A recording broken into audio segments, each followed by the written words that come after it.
Hello, this is Brad.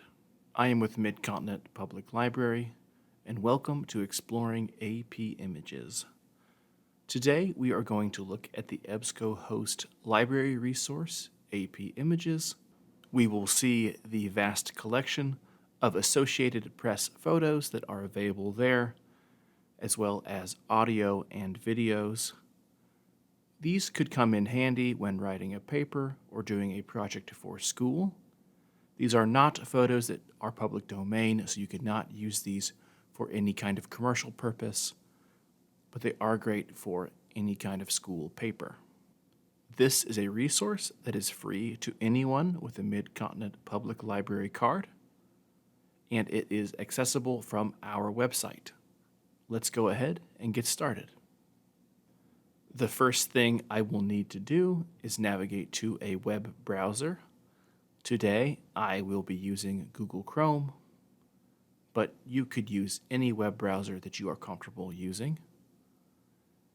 I will then need to navigate to our Mid-Continent Public Library website. That is mymcpl.org.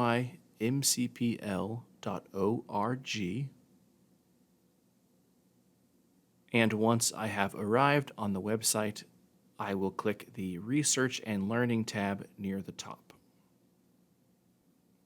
And there are multiple ways to get to any resource, but for today, we are going to select the Homework Help for Teens card right here. And then if we scroll down this alphabetical resource menu, we will see AP Images right here. And I am going to select More Info. This just tells us a little bit more about the resource. These are Associated Press images from current and past events, and they have people and places in them as well. There's also audio files and video too. To get to the resource, I will select this gray button down here. And before I am directed to the resource, I will be prompted to enter my library card number and my last name. Once I have done that, I can select the blue Submit button, and then I will be taken to this resource. And there is not a whole lot to see. We just have our search bar. So I will begin by typing in Thomas Edison to see if they have any photos of the famous inventor. And we see our search results. This very first one is a picture of Thomas Edison and Henry Ford. I can see the photo by selecting this top link. And then here we see this photo. I can see the details about the photo down here. And let's say that I want to use this photo for a paper that I am writing for school. Any photo I use, I will need to make sure that I cite it. I can use this button over here. This will bring up a scrolling list of all sorts of different citation formats. All I have to do is scroll down until I find the one that I am using. In this instance, I will select the MLA format and then right-click and copy that. And then I could easily paste that to the bibliography of my paper. And now, since I have properly cited this, I could go ahead and use this image. In order to save the photo, I will right-click and then select the Save Image As, and this will allow me to save it to my computer. Again, I cannot use these for commercial use. This is not public domain. This is only for educational purposes. If you are curious about what you can use these photos for, there is an area where we can look to see what we are permitted to do with these photos. And there are some restrictions. You can read about that here. We cannot use them for newspapers or magazines or anything like that, even if it is a student journal. Social media, it is really just for institutions like the library and schools that have this resource. They can use these images for papers and things, but nothing you're going to publish or promote publicly. So that's kind of the basic guideline for using images from AP Images. Let's go ahead and go back to our resource.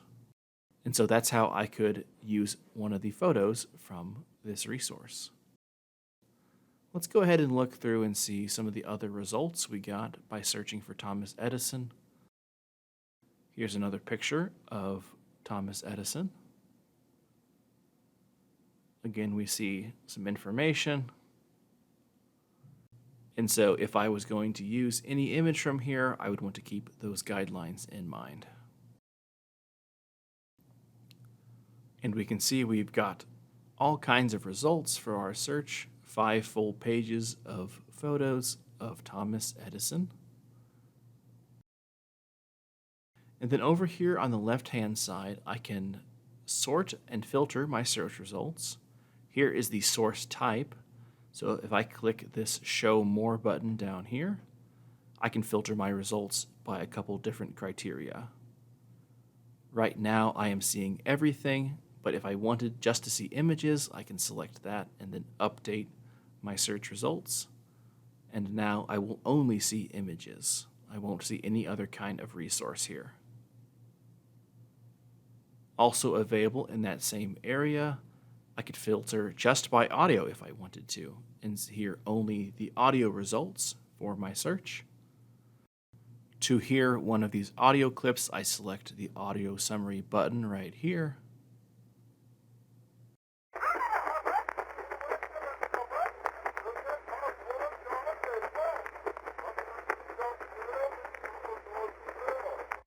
And that recording is actually Thomas Edison reciting Old Mother Hubbard, a Mother Goose nursery rhyme. It is actually one of the first recordings ever recorded. He was using one of his early recording devices. We can actually download the audio from this menu right here, just like we did with our images. And also, just like our images, if we're going to do that, we will need to make sure that we cite this correctly. So I will go to this link for the audio, and then I would go back to my citation button over on the right-hand side in order to properly cite that audio clip that we heard. Just like before, I just scroll until I find the citation format that I am using, right-click, and then copy that, and then paste it to my bibliography. These are not available for any kind of commercial use, just like the images. And so we have seen images, now we have seen some audio on this resource. I'm going to change my source type back to all results.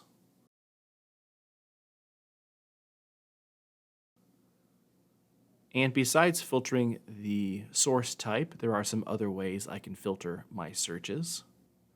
Over here, if I only want to see publications from a certain time period, I can use this slider to do so.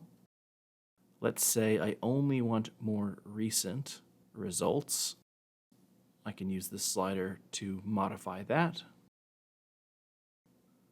I can filter by subject and geography, keyword, event, featured person, and even photographer. And so those can all be used to search on this resource. Let's go back to the main page now. This time, let's search for another famous inventor, George Washington Carver. Here we see all kind of results for him. Some images, some audio as well.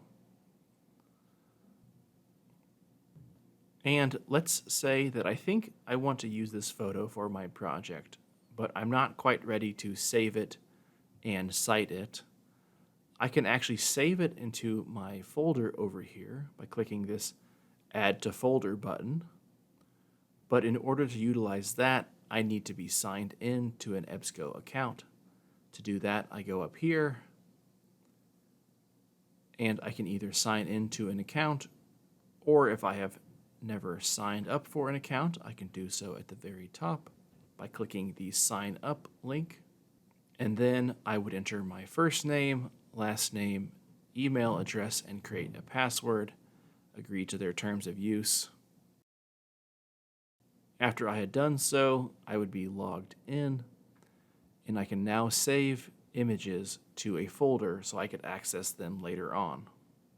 And so to do that, I would select this Add to Folder button right over here. And then I could view anything I had saved by clicking my folder icon at the top here. And I would see that photo saved right there. And then I could come back to it at any point and save it and cite it. This could be handy if I wanted to quickly save photos as I was finding them.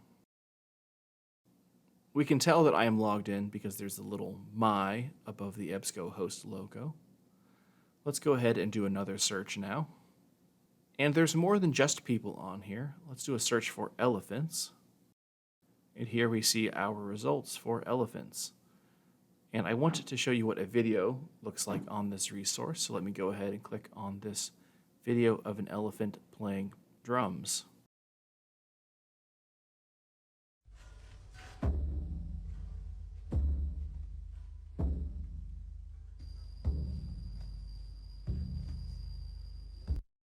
Now, unlike images, I can't actually download this video. This is only the link to where it is located online, but I could definitely cite this if I wanted to for some kind of educational project. And that is a quick look at the EBSCOhost resource AP Images. Just a nice resource you can use to find any images, audio, or videos that you might need for a school project of some kind. If you are a student or a parent of a student or a teacher, I would highly recommend checking this out. If you enjoyed this video, be sure to follow our MCPL 360 Facebook page. We premiere new videos every Wednesday and Friday at 1 p.m. And if you missed the premiere on Facebook, you can watch all of our videos on our YouTube channel. Subscribe to our MCPL Mo YouTube channel to see all of those. This has been Brad.